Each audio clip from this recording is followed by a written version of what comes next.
Good morning. I'm here this morning to announce charges against 4 individuals for allegedly stealing the identities of more than 100 victims and using those identities to score more than $1 million in free government benefits that they themselves were not qualified for.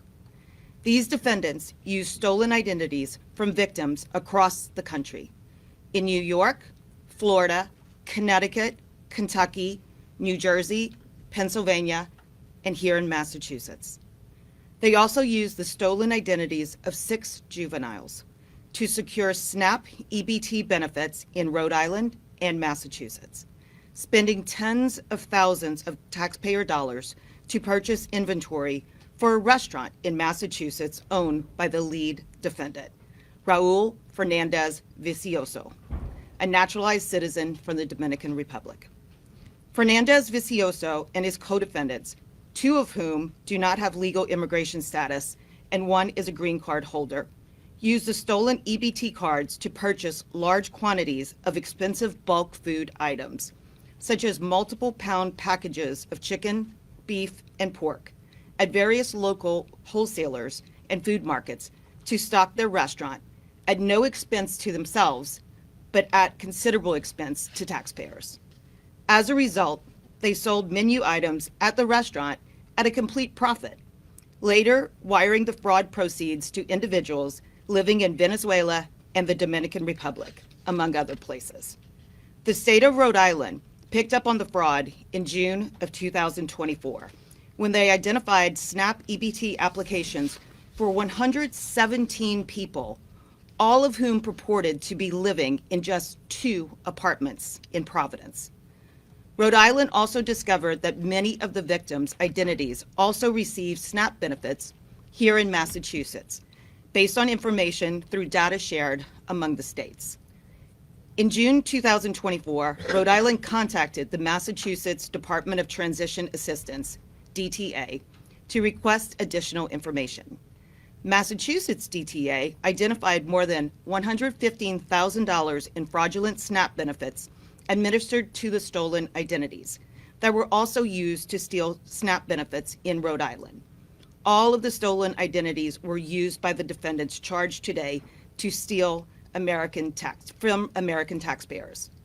The USDA OIG is not aware of the Massachusetts DTA making any referral report to the USDA concerning this theft. These defendants did not stop with SNAP benefits.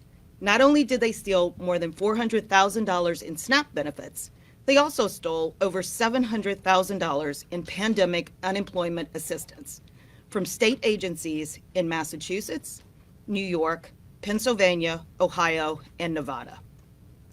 Let's be honest. It is no secret that there is rampant fraud across this nation. The charges announced today are just a snapshot of the bigger picture, not just in Massachusetts, but across the country. People exploiting our precious taxpayer money and government resources for their own personal gain. In fiscal year 2025, Rhode Island received over $340 million in SNAP benefits from the USDA. In fiscal year 2025, Massachusetts received over $2.6 billion in SNAP benefits from the USDA. These benefits are intended to enable low-income households to obtain a more nutritious diet by increasing their food purchasing power, not to stock someone's restaurant. Just last month, I stood here to announce charges against just 2 individuals with a $7 million benefit fraud scam involving SNAP EBT benefits here in Massachusetts. This is the tip of the iceberg. We are investigating many more benefit fraud cases in my office, and today's announcement is just the beginning. As you know, the president has named a fraud czar in response to the extraordinary amount of benefit fraud we are seeing across the country. As a result of the rampant benefit fraud we are seeing here in Massachusetts, we are naming a fraud coordinator in the U.S. Attorney's Office who will oversee and drive the fraud investigations in this office. The fraud coordinator will act as a primary point of contact for benefit fraud in the U.S. Attorney's Office and as a trusted advisor to me and my leadership when it comes to investigating and charging these kinds of cases. What we are seeing in our ongoing investigations warrants this type of attention, and you should anticipate seeing more and more of these cases coming here in Massachusetts. We owe this attention to the hardworking taxpayers who expect government officials to stop massive fraud schemes and to hold those fraudsters accountable. It is not particularly hard to identify these scams, but if you don't even care to look or prosecute those involved, essentially allowing criminals to steal vast amounts of taxpayer money with impunity, the scams will continue to proliferate unabated. We encourage anyone who knows anything about this type of fraud occurring to report it to the oversight.gov website using the site's link to the USDA OIG hotline. The information will be included in the press release that follows. In New England, we are fortunate to have the HSI Documented Benefit Fraud Task Force, which allows all of the federal agencies here today to work collaboratively to root out systemic fraud and abuse. With that, I will turn things over to the USDA.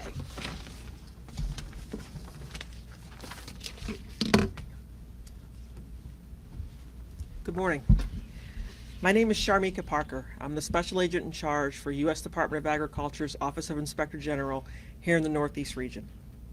In this investigation, the defendants utilized fraudulent means to steal Government Supplemental Nutrition Assistance Program benefits, also known as SNAP.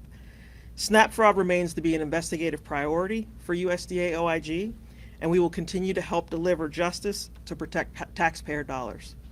On behalf of Inspector General John Walk, we commend the hard work of our special agents and our OIG support personnel who supported this investigative effort. Additionally, we appreciate the collaboration of our federal, state, and local partners. Thank you. Department of Labor. Good morning, everyone. My name is Anthony D'Esposito. I serve as the Inspector General for the U.S. Department of Labor. First and foremost, I want to thank the U.S. Attorney's Office here in Massachusetts for having and taking the proactive approach that they have.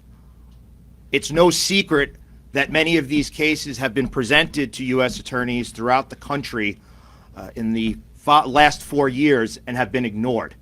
This case is not a one-off. This is something that's happening throughout the United States of America, and when there's no checks and balances, when there's no guardrails in place, fraud ensues.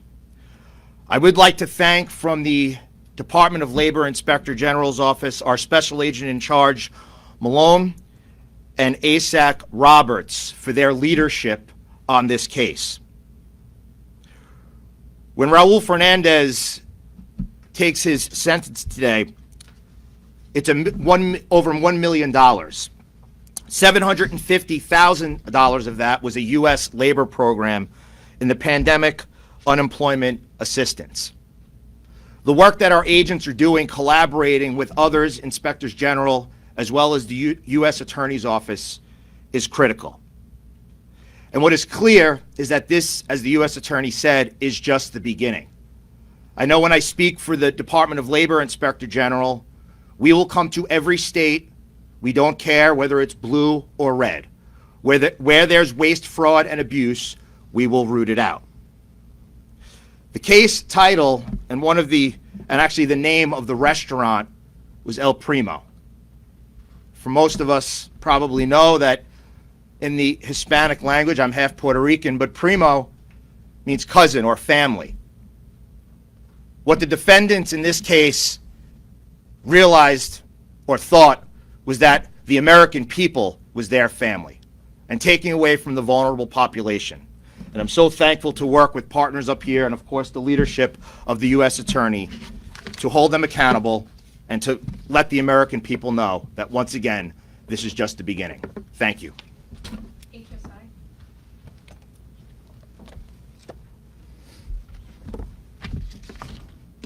Good morning.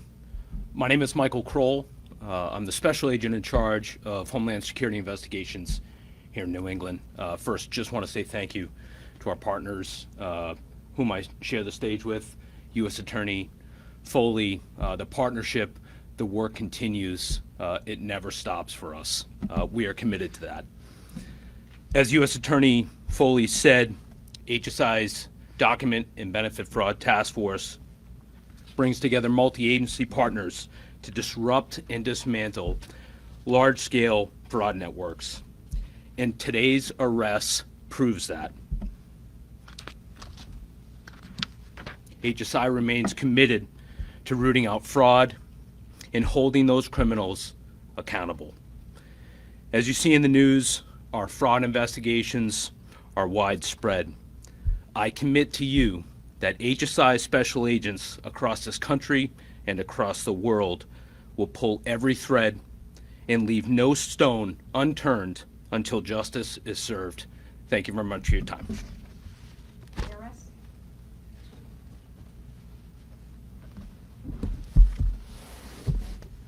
Good morning. My name is Thomas Temio. I'm the Special Agent in charge of the IRS Criminal Investigations Boston Field Office.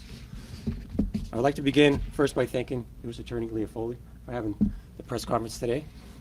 I'd also like to thank our law enforcement partners for their hard work and dedication for this important and impactful investigation. For many Americans who require government assistance, there's a process, a line to stand in, and the requirement to show financial need. But for Raul Fernandez, it was not a need, but rather his greed and complete disregard for U.S. law that drove his desire to defraud betterment fraud meant to serve those without. As discussed, SNAP is a government benefit that is funded by the American taxpayers. It was created to enable low-income households to obtain a more nutritious diet by increasing their purchasing power. What benefit did Fernandez think he needed other than to fill his pockets with stolen funds? While he is caught on camera with carts full of meats and groceries, we know that he was not simply trying to make ends meet and feed his family at home. He was using it for his restaurant that had paying customers. He was also having employees launder his illicit funds. He was unshamed and deliberate. His theft of government funds victimized all of us, American taxpayers. Today, these arrests are a symbol of justice, not only for those identities that were stolen and misused by Fernandez, nor hardworking families that had to go without because Fernandez stole from a limited pool of funds he was not entitled to, but for every American taxpayer who, in part, funded Fernandez's scheme of self-enrichment at the cost of those less fortunate than he. IRS CI Boston's office worked closely with our federal partners in this investigation. Whether it's complex transnational financial investigations or following the money in a federal benefits fraud scheme, we continue to use our expertise to follow the financial trails that lead to the perpetrators. And we will continue to work in tandem with our partners to ensure those fraudsters see justice for their illicit behaviors. Thank you. We'll take some questions. You mentioned your previous announcement of $7 million in SNAP fraud, and this paperwork mentions that these defendants exploited online applications for SNAP benefits. Is there something that makes Massachusetts particularly vulnerable to this type of fraud? So, yes, because any state that allows for online applications without verifying any ability to verify the documents that are being submitted are authentic is leaving itself open to abuse and to be defrauded. And there are easy steps that we can take in this age to make sure that when you apply for something and you say who you are and you say you are entitled to this, that you are going to submit the documents that are authentic and that will actually be checked to determine your actual qualifications. Do you have any understanding of how many states do this same thing? I don't. Anybody? Online, all 50, plus U.S. territories. Can you step up? Yep. So all U.S. states and territories do operate using the electronic benefit system and the online portal to apply for SNAP benefits. So is it just Massachusetts that's not authenticating? I guess I'm just trying to clarify, U.S. Attorney Foley, what you mean. Is it unique to Massachusetts? It's not unique to Massachusetts. So other states are It's- also authenticating? uploading onto these online applications? So the online portal that people use to apply for SNAP benefits, that's across all 50 states and U.S. territories. They all virtually ask for the same information. So, you know, I would say years ago, there was a system where you would actually have to go into an office to apply. That system is now electronic, just with anything else, right? So if you think about, if you apply for a bank account, you could apply for a bank account at any financial institution online. So Leah, can you talk about this, you say there's rampant, this is rampant. The court filing said that the total amount stolen by these individuals that are charged in Massachusetts was over 100, just over 100,000, 115,000, 325,000 in Rhode Island. And Rhode Island actually is the state officials that notified federal authorities, is that right? So can you just, No. where is it that it's rampant? And there was some announcement this week by by state authorities that they had, identified some fraud. So can you elaborate a little bit? Yes. When the referrals were made from Rhode Island to Massachusetts, Massachusetts confirmed that $115,000 in fraudulent benefits had been dispersed. They turned those cards off. They did not make any referrals to any of these federal agencies or to the U.S. Attorney's Office so that we could go out and find the person who used stolen identities. Because just shutting those off is not going to stop that person from going and obtaining new stolen identities and continuing the same fraud. And there are certain safeguards that certain states can implement to stem some of this fraud. For example, if there were a chip into these EBT cards, that would make it harder for people to counterfeit those cards and to use those cards to scam the taxpayers. That is, individual states get to decide whether they embed those chips or not. Massachusetts does not. The other states do that? There are some that do. How many? We know? Less than half a dozen. Less than half a dozen have chips. And this criticism is not directed solely at Massachusetts. I want to make that clear. We believe that this fraud is nationwide, and we are doing what we can to stop that from happening nationwide, because every taxpayer everywhere in this country is getting defrauded, not only in Massachusetts. And I have never given a press conference where I have not said, we want to work with state and locals and every federal agency to protect the public's interest. And this is in the public's interest. The public needs to know what its officials are doing to protect the taxpayer dollars. So is that what, when you said earlier, fraud is not hard to find if you don't even care to look? Is that what you're talking about? I wonder if you could expand and explain what you mean by that. Well, when people are allowed to commit crimes with impunity, they are going to continue to do it. And others will do it because there's no consequence. So that is what I mean. When we say we are going after this, this is a presidential priority, and we are going to assist in making sure that that priority leads to the prosecution of criminals who are stealing from the taxpayers. And we would like everyone's cooperation in doing that. So are you saying it's the states that are not caring to look? Whether they are not caring to look or whether they are not referring it so that somebody else can look into prosecutions, I don't know. But we, again, have an open dialogue, and we will partner with anyone to help identify and stop this fraud and hold people accountable who have stolen hundreds of thousands of dollars from the taxpayers. Can you talk a little bit more about how this started? You said that the state of Rhode Island, it was state officials. How did they uncover it? Did they have a different system in place that they were able to notice this, and how they came to find out this was going on to actually report it to federal authorities? My understanding, it was from an audit that was conducted by Rhode Island. And they noticed. And when these agencies work hand in hand with states across the country to help their OIGs and their departments that are responsible for maintaining these benefit programs and to dispersing the programs, what to look for to identify fraud. If you have 100 people who claim to live in 2 apartments, that's fraud. If you have hundreds of applications that are coming in from the same IP address, that's an indication of fraud, especially when that IP address isn't even in your state. Now, some of the recommendations that we could come up with could arise from the state level, and some might have to be coming down from the federal level.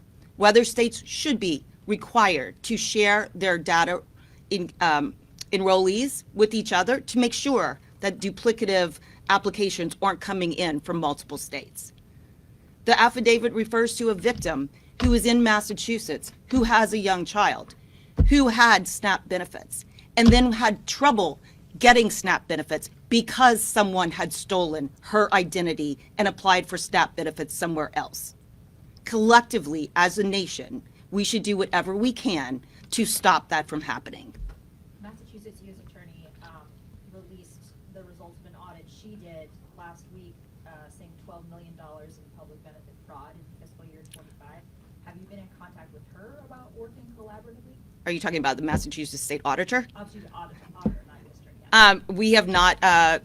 Attorney. We have not spoken with the OIG or the inspectors general who were working with the auditor, but we welcome any referrals to our office. And if there's any collaboration we can do going forward with them to, again, not only identify it, but to prosecute the people who have committed crimes, we will do it. We will work with anyone. Anyone else? Thank you very much.